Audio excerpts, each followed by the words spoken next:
We're in charge. Sturgeon to announce referendum plan today. Showdown with Boris in hours. NICOLA Sturgeon will today promise a second Scottish independence referendum, as she sets out her plan for her government's first 100 days in office. The First Minister will give a statement to MSPs this afternoon laying out the Scottish Government's immediate priorities. The SNP leader will pledge to hold a fresh independence referendum after Scots voted to stay in the United Kingdom in 2014.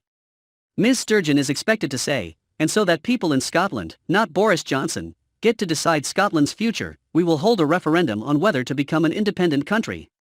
In my view, this parliament will be the most important in our devolved history. It comes after the First Minister told Prime Minister Boris Johnson it was a matter of when, not if, another vote on whether to split the union would take place following the election of a pro-independence majority in Holyrood earlier this month. Before the Scottish Parliament election, the SNP published an action plan for the first 100 days of government, saying it would kickstart the recovery from coronavirus. In her statement to MSPs today, Ms. Sturgeon will say, "We set out an ambitious program to kickstart recovery, and we said people in Scotland have the right to decide their future when the current crisis has passed. 3 weeks ago we were elected on a clear mandate, with a record number of votes, to deliver on those commitments, and that is exactly what we intend to do. In this parliament we will make a decisive shift towards becoming a net zero nation. We will implement a plan to transform our economy as we do so. We will tackle child poverty and promote equality of opportunity.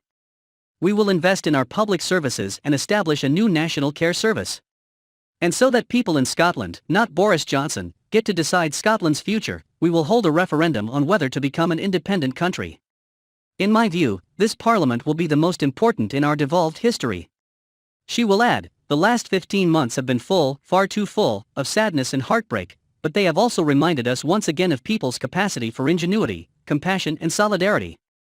There are very few changes now which seem unimaginable or unachievable. That is why the plans I am setting out today are unashamedly ambitious. We will tackle the COVID crisis as our immediate priority. But we will also lead by example in addressing the climate crisis.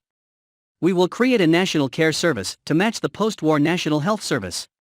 We will widen opportunities for young people to ensure that their futures are not limited by this pandemic. We will build a modern, high-tech economy while staying true to enduring values of fairness and compassion. And we will put Scotland's future in Scotland's hands."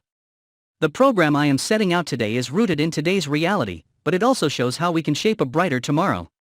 Scots rejected independence in the 2014 referendum by 55% to 45%.